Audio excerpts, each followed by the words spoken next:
Bienvenidos a un nuevo repaso de la Escuela Sabática. Mi nombre es Leonardo Meda y tengo el gusto de poder acompañarlos. Realmente estamos avanzando rápido y ya nos encontramos en la 7ª lección, juntos estudiando el tema del crisol, la temática del sufrimiento y realmente aprendiendo grandes lecciones. Déjenme presentar a nuestros invitados del día de hoy para poder repasar juntos estos temas en la Biblia. A mi derecha tengo a la doctora Silvia Scholtus. ¿Cómo está, Silvia? Encantada, un gusto, saludo a la audiencia. Muchas gracias por acompañarnos, realmente va a ser un placer poder disfrutar esta temática. Gracias. Igualmente. Y también tengo a mi izquierda al pastor Jorge Iurno. ¿Cómo anda, pastor? ¿Qué tal, Leo? Muy bien. Qué bueno. Un gusto de acompañarlos. En tu caso no es la primera vez que nos acompañás, No. pero realmente siempre es lindo poder tenerte. Gracias. Muy bien. ¿Les parece que hacemos una oración, Silvia, para que Dios pueda acompañarnos y pueda dirigir este repaso? Bueno, cómo no. Querido Señor, estamos seguros de que tú estás con nosotros y de que quieres que aprendamos cada vez más de ti. Rogamos tu compañía ahora al abrir tu palabra. En el nombre de Jesús. Amén. Amén, amén. Muy bien. Y ahora sí, ya hemos orado, hemos pedido la presencia de Dios. Déjenme leer el versículo central de esta semana que se propone allí, Romanos 5:5. Y no mencioné el título, que es Esperanza Indestructible, ¿no? Y ahora sí, leemos Romanos 5:5, que dice: y la esperanza no avergüenza, porque el amor de Dios ha sido derramado en nuestros corazones por el Espíritu Santo que nos fue dado, ¿no? Bueno, la temática de la esperanza es muy nuestra. Es una palabrita que realmente nos identifica como iglesia adventista. Y quería empezar, Jorge, preguntándote acerca de la historia de Habacuc, el mensaje de Habacuc. ¿Qué historia se menciona allí? Porque también hay una respuesta de Dios. Hay toda una situación interesante, ¿no? ¿Cuál es esta historia y qué podemos aprender? Porque para eso estamos, ¿no? Sí, quizás haciendo una pequeña comparación, vemos que la historia de Job reclama por qué los justos sufren, ¿no es cierto? ¿Por qué Dios no interviene y cambia la historia un poco de los justos, ¿no? Claro. En el caso de Habacuc, él hace cuestionamientos a Dios. Él entra en un diálogo directo con Dios cuestionando por qué no interviene castigando al impío. Claro. No tanto salvando al justo, sino castigando al impío. Claro. Es interesante porque Habacuc es un profeta preexílico, o sea, antes de que el pueblo de Israel fuera llevado a Babilonia. Y él está anticipando al pueblo que está preocupado por una cantidad de situaciones, que lo que va a venir es peor todavía. Claro. Que había que prepararse para eso. Así que Habacuc encuentra con una serie de cuestionamientos y una parte dice que el juicio no se ajusta a la verdad, como diciendo, una cosa es el juicio, pero lo que nos está pasando no tiene nada que ver. Es un serio cuestionamiento. Claro, totalmente. Y bueno, pero finalmente Habacuc reacciona en ese diálogo que tiene con Dios y él llega a declarar allí en Habacuc capítulo 2, versículo 3, dice, aunque la visión tarde en cumplirse, se cumplirá, su tiempo no fallará. Aunque se tarde, espérala, porque sin duda vendrá, no tardará. O sea, Dios lo invita a Habacuc a mirar el cuadro grande de la historia, de lo que está pasando. Y en ese cuadro grande, si bien él está en un punto de dificultad, de crisis, de adversidad, Dios le dice, esto es necesario, pero mirando el cuadro grande, esto tiene un sentido. Claro. Y es interesante porque ahí aparece un texto que queda grabado en la Biblia y se repite posteriormente, citado 3 veces en el Nuevo Testamento, cuando en el versículo 4, la última parte, capítulo 2, versículo 4, dice, mas el justo por su fe vivirá. Un texto que entendemos que impactó en la vida, entre otros, de Martín Lutero y que lo llevó a cuestionarse una cantidad de cosas y cambiar el rumbo de su vida. No solo de la suya, ¿no? Claro, pero es interesante porque este texto, o sea, recordamos, Habacuc es un profeta preexílico, antes de Babilonia. Pero el mismo texto se le refiere el apóstol Pablo a través del libro de Hebreos a los judíos después del exilio.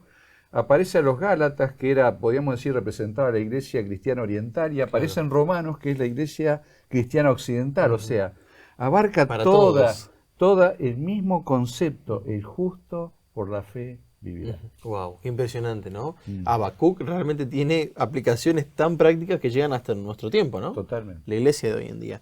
Silvia, te quería preguntar porque son interesantes estos cuestionamientos a Dios, Sí, ¿no? Incluso los de Habacuc mismo, ¿no? Porque notamos que Pablo toma de Habacuc. Para los judíos en aquel entonces, este texto de Habacuc era muy especial. Porque recordemos que Pablo lo usa 3 veces en sus cartas, así que tiene una importancia vital. Hay una repetición. Hay una repetición. Y además de eso, tenemos que entender que en la mentalidad judía, ellos tenían 613 mandatos que los resumían en los 10 mandamientos, ¿sí? Los sintetizaban en los 10 mandamientos, que a su vez se resumían en 2, que nosotros los conocemos, ama a Dios, al prójimo, ¿sí? Pero la reducción final se hacía con el de Habacuc. Es decir, que todavía estos 2 se resumían en uno. Claro. Y justamente Pablo es lo que está haciendo. En esto de conocer, como bien dijo Jorge, ¿no? Esto del panorama general. Claro. Para entender. Y Pablo no solo lo hace al principio de la carta de Romanos, sino que si ustedes van a Romanos 8, se van a encontrar con que él hace un resumen similar, actualizado, a la persecución que ellos sufrían en ese momento a manos de los romanos. Hace un resumen interesante allí, haciendo lo mismo que hace Habacuc cuando termina su carta. ¿No es cierto? No importa que no haya higos en las higueras, no importa que no haya ganado, ¿no es cierto? No, Pablo dice, no importa que en Romanos nosotros conocemos ese pasaje tan hermoso, ¿no? Aunque se caigan los cielos, nosotros seguiremos. Claro. Es muy interesante, ¿no? Por esta mirada general, global, ¿no? Claro, para entender, quiere decir que han crecido en la fe y han entendido el panorama general, y a eso apela Pablo, a ver el panorama general. Y Silvia, en el caso de Job, porque es una historia, va a ser constante acercarnos a la experiencia de Job, ¿no? ¿Qué descubrimos acerca de las respuestas que Dios le da? Porque yo decía, una cosa son las preguntas humanas y otra cosa son las respuestas divinas, ¿no? Por supuesto.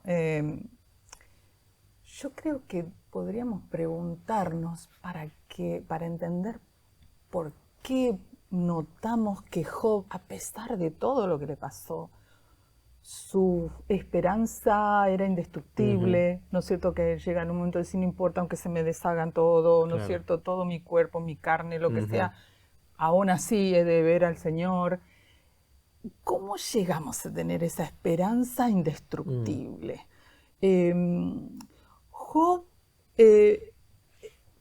ponía una esperanza en algo, es decir, la fe de Job tenía una sustancia. La sustancia de la fe, dice Pablo, es la esperanza. ¿La esperanza en qué consiste? En estar cierto de que las promesas de Dios se cumplen. Primero basado en que ya se cumplieron algunas. Claro, hay evidencia. Hay evidencias. Y después en aquellas que aún que no se ven, pero que están para cumplirse. Claro. Y una esperanza en alguien que no vemos. En tener confianza que ese que no vemos realmente existe, ¿no es cierto? Es interesante, a mí me apasiona el libro de Job.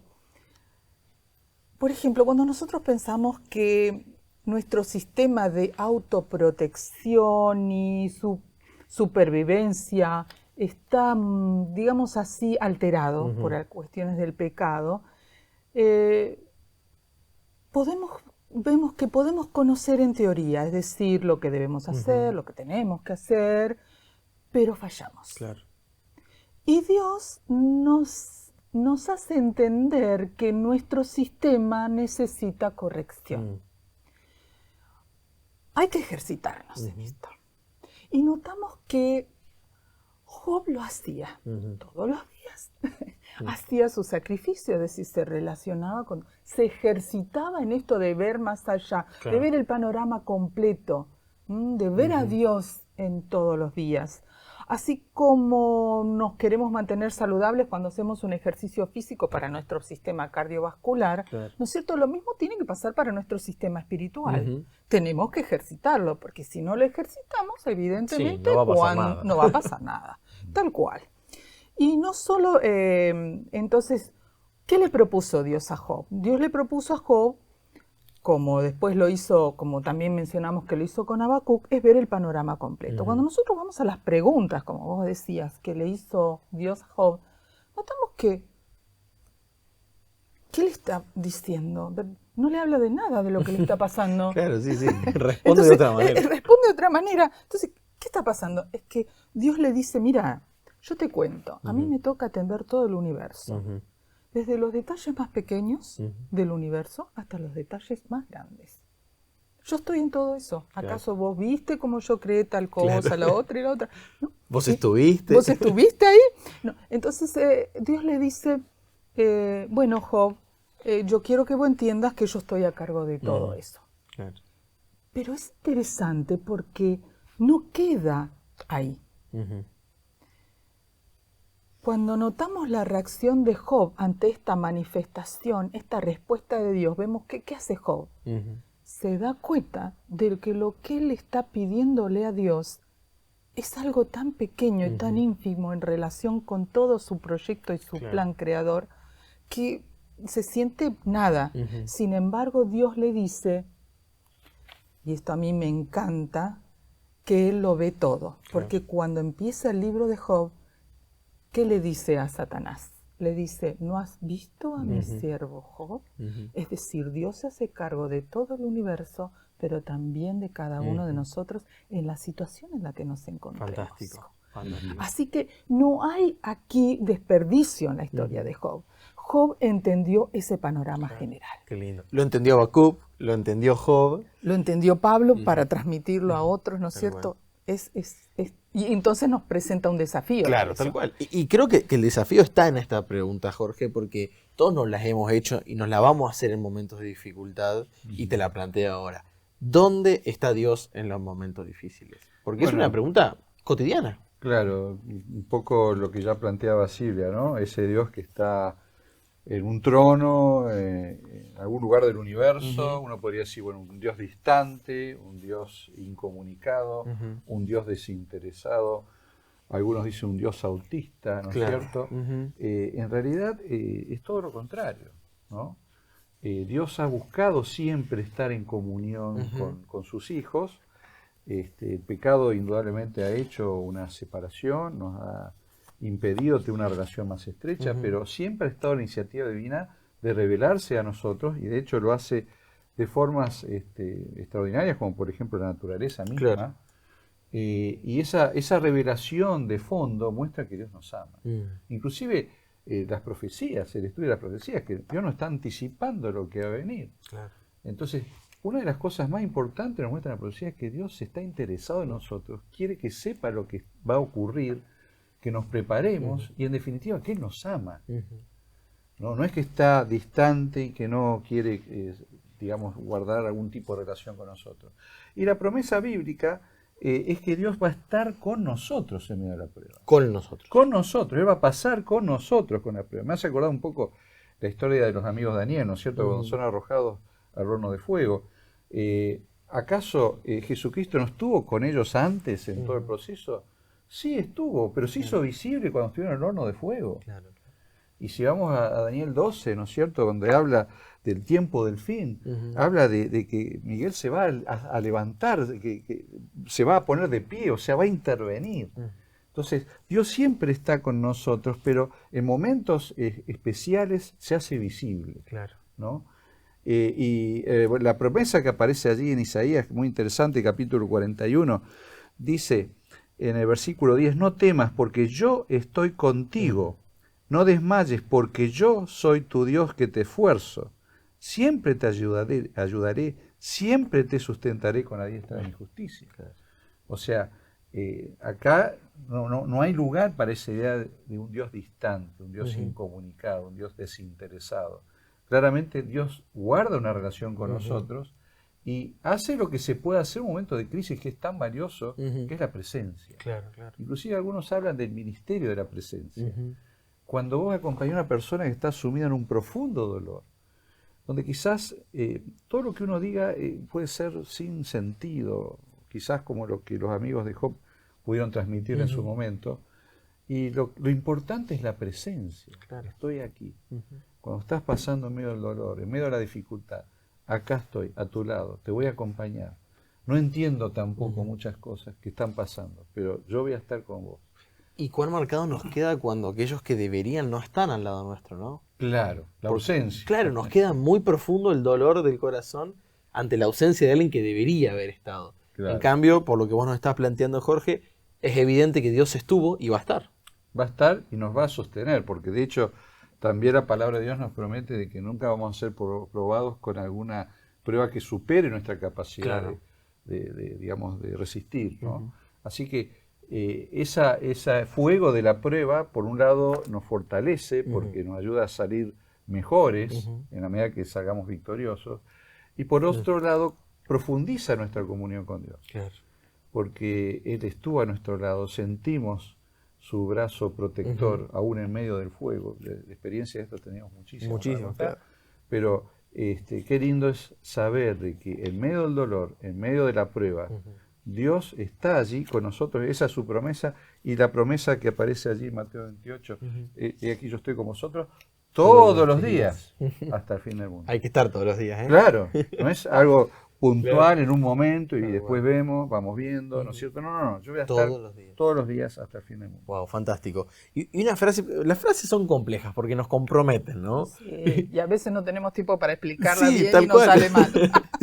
Pero hay una frase que nosotros repetimos: tenés que tener esperanza, debemos tener esperanza, ¿no? Silvia, es fácil decirlo, ¿cómo hacerlo? Esa es la gran pregunta. Es complicado, ¿no es cierto?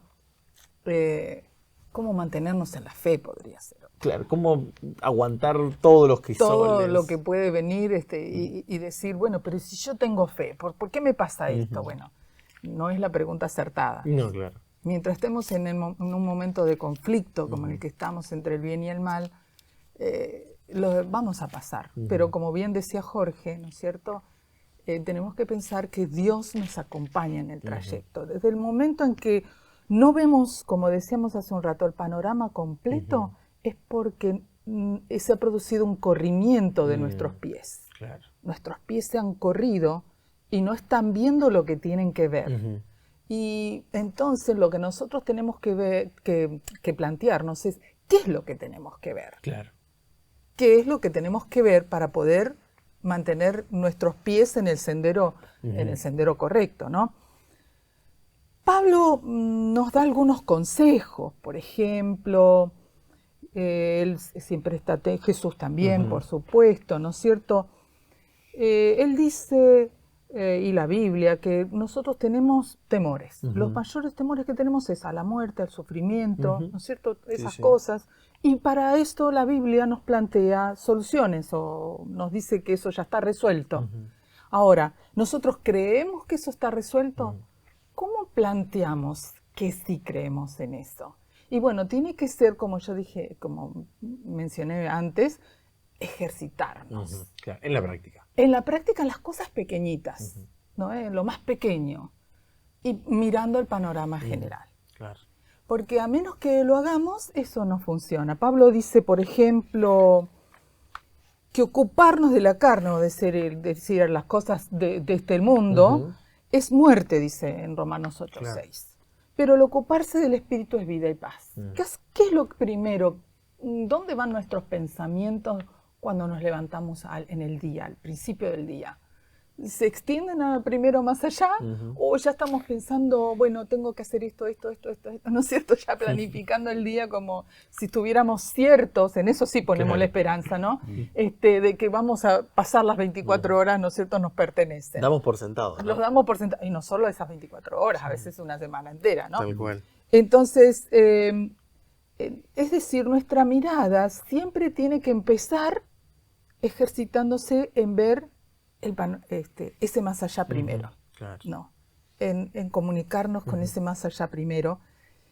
Y a mí me gustaría decir muchas cosas, pero sé que no tenemos tiempo, ¿no es cierto? Dios siempre nos da, nos exhorta, nos llama, nos dice, mira, recuerdo por ejemplo Josué. Cuando Dios lo llamó a Josué, 3 veces le dijo, esfuérzate y sé valiente para lo que te estoy pidiendo que hagas. Pero le dijo, si tú te esfuerzas y eres valiente, yo voy a estar contigo. Claro. La cooperación divina humana. O sea, hay la cooperación divina humana. Y tal así lo entendió Josué, que lo primero que hace en el capítulo, cuando le habla al pueblo, le dicen, solo los esforzados y valientes van a entrar. Claro. Es decir, solo aquellos que hayan puesto la mirada donde Dios quiere que la pongan. en eso que Él nos promete, Claro. en esa tierra que Él nos está prometiendo en ese momento, ¿no? Fantástico. Entonces tenemos que aprender a mirar bien. Exacto. Y Tenemos cuando- que saber y- dónde estamos poniendo la mirada. Exacto. Y ese puede ser un gran indicador porque quizás estamos con más temores que esperanzas porque estamos mirando incorrectamente, no estamos observándolo a Dios. Qué buen análisis, Silvia. Y Pastor Jorge, me toca hacerle una pregunta difícil porque no nos gusta que nos disciplinen. O ustedes me van a decir que disfrutaron en su infancia, en sus momentos educativos. No, nunca abracé a mi papá después de una Después de una disciplina, ¿no? Cualquiera haya sido la forma. Pero, ¿qué papel juega la disciplina de Dios con sus hijos? Porque cuando pensamos en disciplina, tenemos que pensar en Dios como un padre. Sí, sí, claro, y quizás digamos, el preconcepto nuestro es negativo con respecto a la disciplina, pero qué bendición es la disciplina. Es una Y bendición. por último, por supuesto, Claro. implica que alguien esté interesado en que vos puedas corregir un rumbo determinado que va en un sentido incorrecto y que puedas aprender, puedas crecer, ¿no? Así que de esa perspectiva Dios se considera nuestro Padre. De hecho, nosotros usamos constantemente esta referencia familiar que es muy profunda, ¿no es cierto?, al hablar de nuestra relación con Dios. Y de hecho nosotros nos llamamos entre nosotros hermanos porque tenemos un Padre en común. En común. Ahora, el planteamiento bíblico que aparece allí a partir del apóstol Pablo en Hebreos capítulo 12 es que la disciplina proviene de un Padre que te ama, ¿no? Fíjense lo que dice. Si soportáis la disciplina, Dios os trata como a hijos, porque ¿qué hijo es aquel a quien el Padre no disciplina? Claro. No O sea, querido, no amado. Exacto, justamente el sentido opuesto a lo que quizás la sociedad sugiere desde la perspectiva de la paternidad, ¿no es cierto? Dejar que el niño Haga lo que quiera. quiera. ¿No es cierto? Pues se va a frustrar, Claro. etcétera. Pero incluso es la idea de amor en todos los vínculos, ¿no? Ese amor libre, entre comillas, que termina siendo libertino Claro, y que hace lo que quiere. y me he encontrado con más de un chico, un hijo, que reclama por qué no me corrigieron, Claro. por qué no me dijeron, por qué no me orientaron en su momento, ¿no? Claro. O sea, lo que pareciera, de acuerdo al concepto de muchos secular con respecto a la paternidad, dejarlo hacer a un niño, se te juega en contra.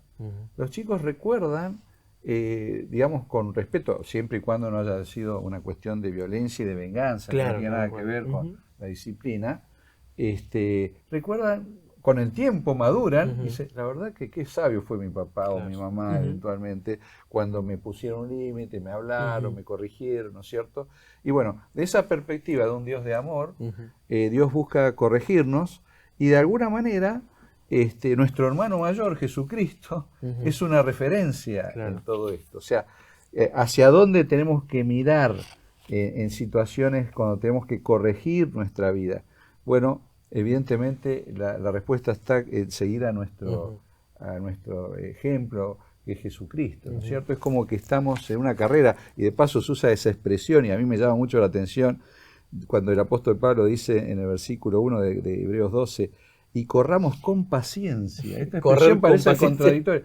O sea, es una maratón, ¿te das cuenta? O sea, no es una de 100 metros. No, tal cual. Corramos con paciencia, porque esto va para rato, ¿no es cierto? Corramos con paciencia. Y después dice, puesto los ojos en Jesús, el autor y consumador de la fe. Es como que en esa maratón Jesús va adelante y te va marcando el rumbo, la orientación, y es tu referencia. Claro. Y a la medida que vos mantengas un ritmo y corras con paciencia esa carrera, finalmente vas a terminar victorioso, ¿no? Fantástico. Por la gracia y la obra de Dios. Fantástico. Silvia, te damos la oportunidad de cerrar nuestro encuentro. Algo ya hemos mencionado, pero a modo de conclusión y de síntesis, la relación entre la esperanza y la fe. Sí, es verdad, algo ya hemos mencionado, ¿no es cierto? Pablo, por ejemplo, dice en Romanos 8:24, porque en esperanza fuimos salvos, pero la esperanza que se ve no es esperanza. Porque lo que alguno ve, ¿a qué esperarlo? O sea, ya no estamos a la expectativa. Sí, ya lo vemos. Ya lo vemos, ¿no es cierto? Y en Hebreos 11:1, esa frase que todos conocemos, esa expresión de Pablo que todos conocemos, él lo aclara un poco más. Él dice, la fe es la certeza, o sea, es la sustancia de la esperanza. Él dice, la demostración de lo que no se ve. Es decir, mis acciones, al poner mi esperanza en lo que no veo, es una demostración de que esa esperanza existe, ¿no? Interesante.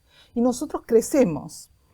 La esperanza entonces tiene un contenido, lo que se espera es poder librarse, por ejemplo, en nuestro caso como cristianos, ¿qué esperanza tenemos?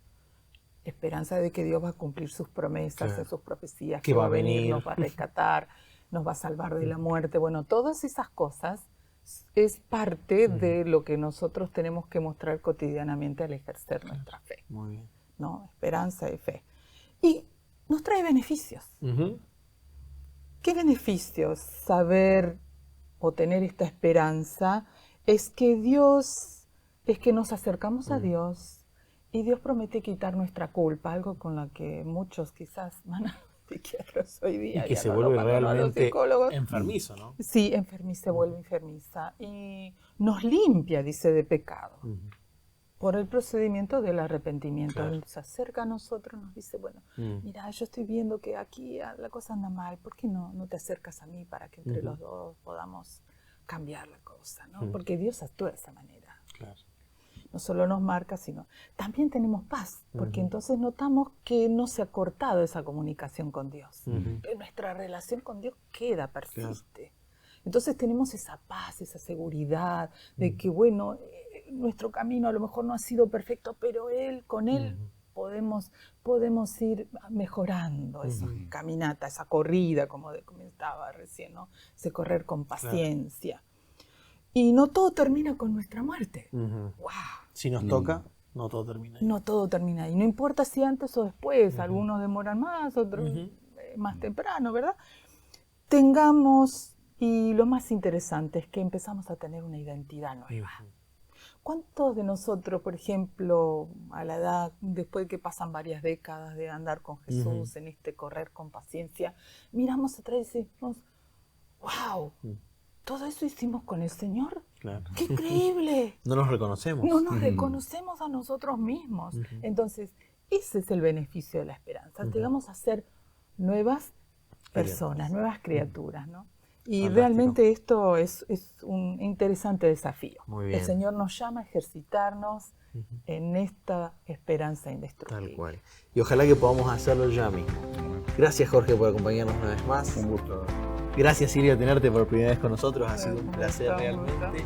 Y gracias a todos los que nos acompañan. Espero que puedan estar disfrutando tanto como nosotros de hacer este programa y de aprender más acerca de Dios a través de su palabra. Que Dios los bendiga y nos vemos la próxima semana.